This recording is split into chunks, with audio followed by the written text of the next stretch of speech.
A gente recebe agora a Raoni Rossetti, CEO da Melver, chegando na nossa programação. Bem-vindo, Raoni. Obrigada pela presença. Bom dia. Bom dia, Paula. Bom dia, ouvintes. É sempre um prazer estar com vocês aqui na BMC. Obrigada. Prazer sempre nosso também. Raoni, queria entender um pouco da sua leitura para o cenário da Bolsa, né? Depois da ata desta última terça-feira, a ata aí do Copom, se você enxerga, né, como você tem enxergado, a gente está vendo a Bolsa aí um pouco mais pesada, com perdas, mesmo com um certo otimismo lá fora. Queria entender um pouco da tua leitura, por que de fato a gente não engrena? O mercado esperava uma sinalização de duas quedas de meio ponto percentual. E a ata ela deixou de forma muito clara que o mercado pode contar, óbvio que muita coisa pode mudar, mas que pode contar com mais uma redução de meio ponto na taxa de juros.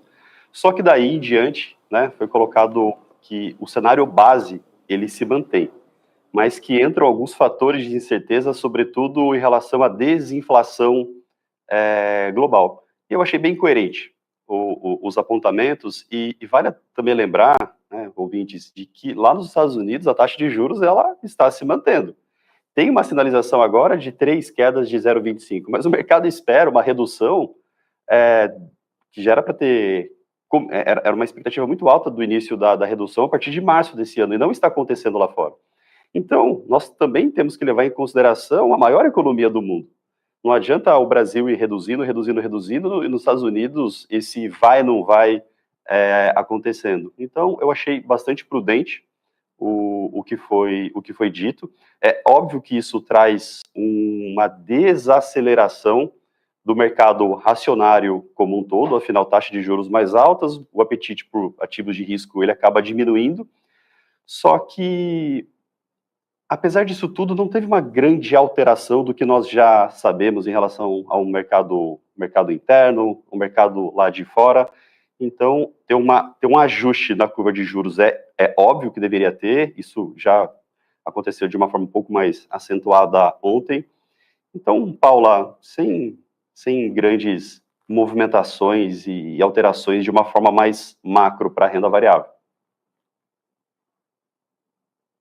Pontos importantes, né, ainda diante dessas incertezas externas do andar ali em relação aos juros nos Estados Unidos, a gente tem visto que essas incertezas elas têm sim afetado bastante ali em cheio, vamos dizer, né, o nosso mercado aqui, mas eu queria entender se na tua visão tem somado também os ruídos mais locais, quando a gente tenta entender de fato essa saída do investidor estrangeiro, 22 bilhões também de reais do nosso mercado até agora, o mês de março, o quanto isso de fato tem influenciado, né, o risco local, todas essas questões internas possam estar influenciando de forma relevante no nosso mercado, até mesmo quando a gente faz essa comparação, o desempenho da Bolsa abaixo dos pares emergentes, né? Esse ambiente ainda muito, talvez, incerto, provocando essa fuga, essa saída de investidor estrangeiro.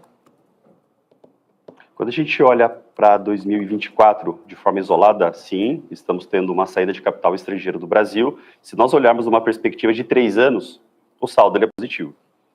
Então, sobretudo para os investidores de mais longo prazo, uma saída de uma determinada localização como o Brasil é algo que faz parte de uma alocação, de um rebalanceamento do portfólio. Então, por isso que eu gosto de trazer sempre não apenas uma foto do momento, mas um filme, né? O olhar aí de 3 anos. Só que neste ano nós estamos vendo uma série de interferências, de quebras de governança corporativa, e isso é mal visto por todos os investidores, né? E o estrangeiro ele coloca muito peso nisso. Começando por Petrobras, a questão dos dividendos extraordinários, a tentativa de emplacar Guido Mantega na Vale, alguns casos mais pontuais, como a lambança que nós vimos em Vivara aí nos últimos tempos, que não tem nada a ver com política, mas também uma quebra de governança corporativa. Isso, de fato, acaba assustando, fazendo com que o investidor estrangeiro ele olhe com um pouco mais de cautela para o Brasil. Raoni, muito boa tarde para você, prazer falar novamente contigo. Eu queria entender um pouco mais sobre essa quebra de confiança, né, que você estava falando, porque já está no preço, ou já é esperado, ou faz parte do risco de se investir em empresas estatais com esse tipo de risco de governança. Agora, nas empresas privadas, que mensagem que isso passa, né? Você falou que traz cautela para os investidores, sejam brasileiros, né? Sejam locais, sejam investidores internacionais, mas que mensagem que isso passa quando a gente vê uma série de companhias privadas tendo esse tipo de atitude ou tipo de problema, né, relacionado à governança? Felipe, boa tarde. É sempre muito bom ter essas trocas contigo. Sem querer voltar muito no passado, mas vamos voltar brevemente, né? OGX, Eike Batista, né? Grandes quebras de governança, expectativas locais que trouxeram uma percepção negativa do Brasil para o mundo. Vamos voltar um pouquinho para o ano passado, Americanas, né? Os 3 símbolos do capitalismo brasileiro envolvidos, de alguma forma, na maior fraude contábil do Brasil. Esse assunto não pode ser esquecido. É uma cicatriz que ela existe no nosso mercado, ela não pode ser deixada para depois. A gente pega um outro caso, o caso de IRB, aconteceu foi 2022, bom, me falhou aqui o calendário. Então, IRB, de repente, uma carta do Esquadra apontando um desajuste aí para ser mais polido contábil, e de repente a maior resseguradora do Brasil, ela desaba como uma bigorna caindo no mercado financeiro. A gente pega um caso mais pontual, um caso menor, que aconteceu agora em Vivara. A empresa estava a queridinha do mercado, do setor, uma estratégia muito clara de crescimento, o omnichannel, de repente, uma troca de comando, mudando a tese da empresa para internacionalização. Mais ou menos, um pouco mais de 10 dias depois, volta atrás daquele movimento. Então, são casos diferentes, mas que eles trazem as suas elementos que o mercado ele vai olhar com cuidado em relação a alguns casos de governança corporativa, outros casos, no caso de Petro, Vale, com interferência política. Isso traz uma perda de confiança, sobretudo quando a gente está falando de empresas que fazem parte do novo mercado. Lembrando que o novo mercado ele é o grupo das empresas com, entre aspas, né, em virtude do que está acontecendo, com os mais elevados níveis de governança corporativa. Então, no caso das empresas que eu citei, que fazem parte do novo mercado, será que essa governança corporativa ela é de fato fiscalizada? Será que ela existe de verdade? E aí, quando a dúvida ela entra no radar das pessoas, um sentimento de cautela ele acaba aparecendo, que muitas vezes significa em venda, em saída de capital. Ô, Raoni, eu me lembrei também, né, você citou várias empresas, teve CVC também com um caso de governança que acabou penalizando as ações da companhia, não especificamente de governança, mas a gente vê uma série de decisões equivocadas também em Casas Bahia, né, que vem trazendo um peso um pouco maior para as ações da companhia, vem trazendo até um pé atrás em relação não só dos investidores, mas do mercado como um todo, em relação à recuperação, traduzido também num resultado, né? A gente teve resultado de Casas Bahia nessa semana, mostrando que a empresa, por mais que tente fazer algum tipo de movimentação, segue bastante prejudicada. 1 bilhão de prejuízo em 90 dias. O que a gente pode concluir, né? Com quebra de confiança, quebra de governança, decisões equivocadas, culminando aí em resultados ruins, negativos, para os acionistas da companhia? Casas Bahia está sendo um caso tão interessante que nós estamos trabalhando nessa empresa a fundo em nosso programa de pós-graduação. Bom, o que está acontecendo com Casas Bahia? Ano passado, em agosto, foi apresentado um plano de reestruturação da empresa. Basicamente, as empresas de varejo e e-commerce, elas precisam de muito capital de giro, precisam de muito dinheiro disponível para a manutenção das operações. E pelo meu entendimento, esse plano de reestruturação, ele foi feito para que a empresa tivesse mais caixa livre, mais recursos disponíveis para manter o negócio. Isso seria feito por meio de uma série de iniciativas, desde fechamento de lojas, desligamentos, vendas de produtos com desconto, né, os famosos saldões, que no primeiro momento impactariam negativamente o faturamento, a margem, em virtude de venda de preços menores, sem contar a reestruturação do modelo de crediário e outras mudanças. Isso foi falado em agosto. Na apresentação do resultado do terceiro trimestre do ano passado, alguns elementos desse plano eles foram apresentados. O que eu esperava encontrar nesse balanço agora, do quarto trimestre? Isso foi apresentado. Foi os próximos passos desse plano de reestruturação. Então, o que foi falado, como fechamento de lojas, que eu apresentei aqui para vocês, isso está sendo executado.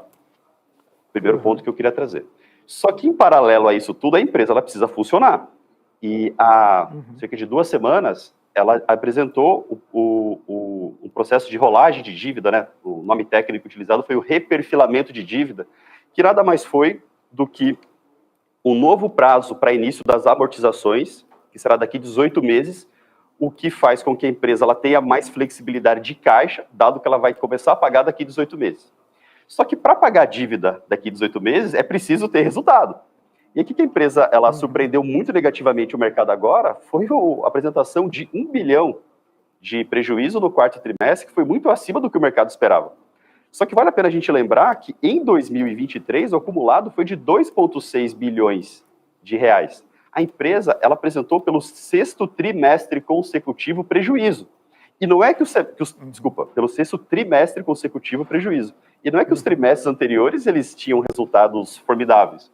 Então a grande preocupação que eu gostaria de trazer para todos nós, para todos os ouvintes, é que será que a empresa ela vai ter saúde financeira daqui 18 meses para começar a amortizar a dívida? O que parece, um pouco duro o que eu vou falar, mas parece que esse próprio plano de reestruturação que foi apresentado em fevereiro, parece que foi quase que uma antecipação de entregáveis para uma recuperação judicial que seria feita. Parece que a empresa já levantou um sinal vermelho, deixa eu já começar a mostrar para o mercado que existe um plano, porque o negócio vai ficar feio. E está ficando cada vez mais negativo. Ô, Raoni, qual seria o futuro, então, né? Pedido de recuperação judicial, existe espaço para uma consolidação com alguma outra companhia? Fecha as portas, faz uma OPA? O que a gente pode pensar, né? Até nesse estudo de caso que você está muito bem conduzindo, o que a gente pode pensar para frente, né? Se são 6 trimestres de prejuízo, uma hora o dinheiro acaba, né? E mesmo se endividando, mesmo criando alternativas para uma capitalização, tem prêmio. O investidor ele precisa dar votos de confiança para uma empresa que talvez esteja não conseguindo transmitir esse cenário mais confiante. Qual seria o futuro para uma Casas Bahia num cenário como esse, Raoni? Achei tão boa a pergunta que eu vou tomar a liberdade de repassá-la para os alunos discutirem na nossa pós-graduação. Fique à vontade. Quando a gente olha para o setor, Felipe, as empresas, os créditos são seus. O mercado como um todo está muito ruim. A gente olha para lojas americanas, bom, caso de lado ali, a gente olha para Magalu, também está horrível, o setor como um todo está cada vez pior. A gente soma isso, gigantes de fora, como a Amazon, né, Mercado Livre, ganhando cada vez mais espaço no Brasil. Então, uma consolidação como uma empresa estrangeira, eu acho muito inviável isso. É uma pergunta bastante difícil. É um exercício um pouco de futurologia do que pode acontecer com essas empresas. Eu peço desculpa, mas eu não sei muito te responder. Seria muito chute nesse momento. Provavelmente vamos conversar nas próximas semanas, então, Raoni. Leva para os alunos e a melhor resposta ganha um espaço aqui na BMC. Brincadeira. A Paula está me chamando, ela quer fazer mais pergunta para você, Raoni. Raoni, tem uma notícia, até queria entender aqui junto contigo. Vou dar a notícia primeiro que o ministro Alexandre Silveira, diz que vai publicar uma MP nesta semana para reduzir a conta de luz. O ministro, então, de Minas e Energia acaba de afirmar nesta quarta-feira que pretende publicar ainda nesta semana 2 MPs sobre o setor elétrico. A maior delas será para garantir o uso de recursos da Eletrobras para reduzir a conta de luz dos brasileiros, incluindo ali um aporte até para aliviar o reajuste extraordinário das tarifas de energia no Amapá. O presidente Lula está cobrando aí o ministro para uma redução no preço da energia neste mercado regulado, que são ali os consumidores atendidos pelas distribuidoras locais, e a ideia, então, principal seria usar fundos criados com a privatização da Eletrobras para aliviar despesas cobradas na conta de luz. Essa MP vai pedir depois autorização ao Congresso Nacional para utilizar 26 bilhões de reais em recursos que a Eletrobras terá que destinar a um fundo criado na Lei de Privatização da Empresa, que determina aportes até 2052 para o uso em políticas ali de modicidade tarifária.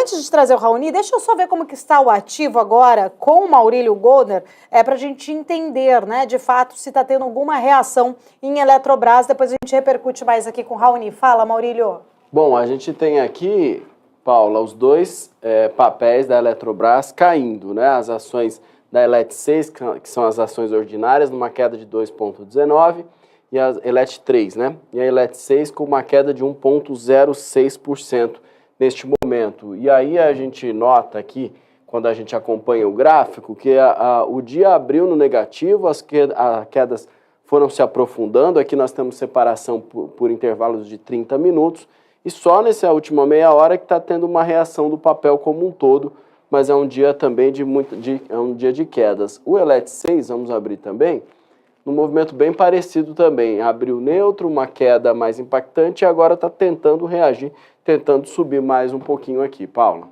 Obrigada, Maurílio.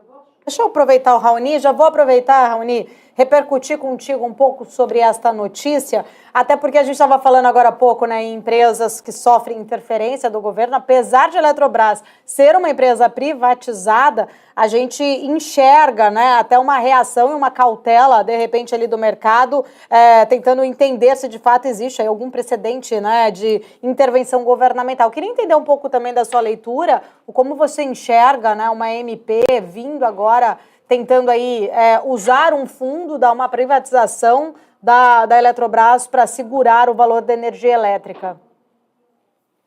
Mais uma interferência política para alongar a nossa história com tantos casos acontecendo nos últimos tempos. Só que, antes de qualquer tipo de julgamento, acho que é importante nós olharmos bem o que foi combinado ali na privatização, para ver o quanto que isso estava previsto, quanto que isso pode ser feito ou não, assim como o cadenciamento, né? Você trouxe aqui que iniciativas como essa, elas deveriam ser feitas num determinado horizonte de tempo, mas o dinheiro, ele tem valor no tempo. Então, quanto que isso estava previsto para o plano de negócios da empresa para esse ano de 2024? Eu imagino que não estava tão claro e previsto assim, mas preciso olhar com mais detalhes. Exato. Bom, fica, né, são vários pontos, né, Raoni, a gente estava até no começo da nossa conversa tentando entender um pouco ali da repercussão da saída do investidor brasileiro, falamos de interferências, o cenário vai se tornando, acho que, cada dia mais desafiador para os investidores, né? Diante de vários pontos ali, tem risco fiscal, enfim, né? São vários pontos que o investidor tem que ficar ali monitorando, olhando para todos os lados, né? Com certeza. Não é nada trivial ser um investidor aqui no Brasil. Exato. Raoni, obrigada, viu? Quero agradecer, sempre muito bom falar contigo. Boa semana. Obrigado, Paula. Obrigado, Felipe. Boa semana para todos nós.